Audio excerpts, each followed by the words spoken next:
Hello, my name is Manuela, and today I'll be talking about the history of MMA. The How has it grown, where it originated, and how is it today. The sport has grown so much. Back then, it would struggle to fill like these small events, these small areas, probably no bigger than a high school gym. And comparing it today, where these events are filling up these big old stadiums, or just like having these small arenas completely filled all the way easily, comparing how back then they would struggle to get a small event packed. And they would kind of would struggle to find people that would want to fight for them, because like no one would want to fight for this random promotion doing this random thing, I don't know, and like this little event, like why am I doing that? I'm gonna get hurt. But when they would find people, it would be like they would just go to these gyms and ask a boxer, "Hey, you want to fight for me? You can make some money and go to these wrestling.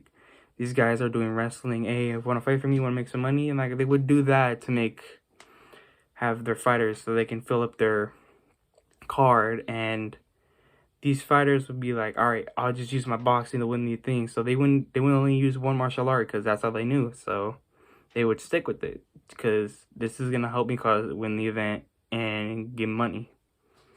But it's crazy. But a lot of people don't know MMA is also an acronym, and it stands for Mixed Martial Arts. And it dates back all the way to ancient Greece, which a lot of people don't know. So it's a really old sport, but it kind of went quiet for a while, so no one was kind of knowing about it. So which kind of makes sense. Still, people don't know a lot about it, but the rebirth of it started in Denver, Colorado in 1993. And that's when the UFC, this big promotion, was born to help it stay up afloat, where it was kind of trying to make it a legit sport, trying to keep it a sport still. And there was like, and back then they didn't have any weight classes. They would just have these two dudes fight each other. Where it's kind of weird though. They would have this 220 guy that uses sumo wrestling versus this guy that was like 120.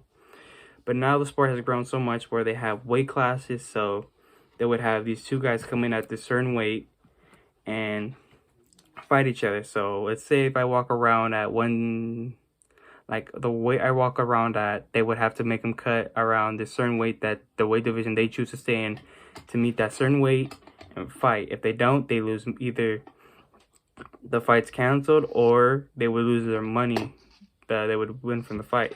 They were coming in for the fight. And the classes, my bad, it's kind of hard to say that. Classes has a wide range. So the smallest is male flyweight, which is 125, and goes all the way to heavyweight, which is kind of hard to say because heavyweight doesn't have an exact weight. It kind of depends the person what their walk around weight is. So the promotion will give them a weight to walking around. For example, let's say if I weigh 290, they would tell this guy to come in at 270, or tell me to come in at 270, and they would have a guy that weighs 240 would come around at 220. So it kind of like they would have them cut off like 20 pounds, or this just depends the way you walk around for heavyweight. But if you choose any other weight class, you would have to come around the weight that is set for that weight class. And during today's style of MMA, a lot of people are using different variety of martial arts to help them win their fights. So they're not sticking to one martial art like how they did back then. They're kind of using like a bunch of martial arts in their style. It's kind of like cooking. They would like a dish kind of in a way. The spices are different martial arts, and then the meals are like the ending is the whole fighter style. Like if a fighter was like on the feet, he would either use boxing or kickboxing or Muay Thai. If they go to the ground, they would either use wrestling or jiu-jitsu or use both, because those are the two martial arts that kind of help a lot with the ground. And the rule set of MMA is simple. To understand, there are some legal rules you can use. There's legal rules you can have to stick by, and there's illegal moves you can't use in any of the events. For example, you can't poke a fighter in the eye, or you can't hit them in the groin, or you can't kick or punch or elbow them in the back of the head, because due to that, that would cause some brain damage. And if you do those on accident, you would have a point deducted.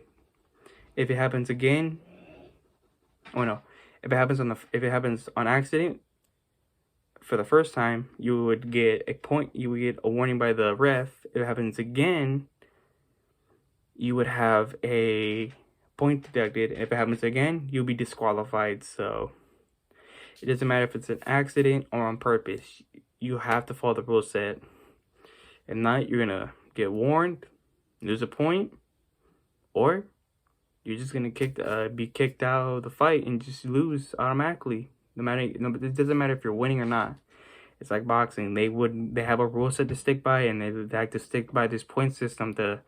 If neither the fighter gets knocked out or submitted, they would have to use these points to tell who would win, and they would go off of that for the winning. And the sport has faced some obstacles on its way to becoming what it is today. Because back in the day, state officials were trying to ban it because they would see it as illegal cockfighting. And due to that, some events would have out of nowhere in the middle of the night would have to be moved to different towns, cities, out of nowhere. Or just be canceled because the promotion didn't want to get either shut down or have the people who hosted the promotion arrested and the fighters arrested. So that, or it would depend where you were, where some of these states would have you change your rule set automatically and just make sure it's not even like basically not MMA at this point. They would just try to make sure it's like make it fall under where it's basically legal enough to have it there or even show it. And due to the UFC, which is like how I said, is the biggest MMA promotion on the planet, they fought to make it legal. In the process, it's a big sport now. You can see it anywhere on ESPN, YouTube, TikTok, all that. They have done so much for the sport. They have kept it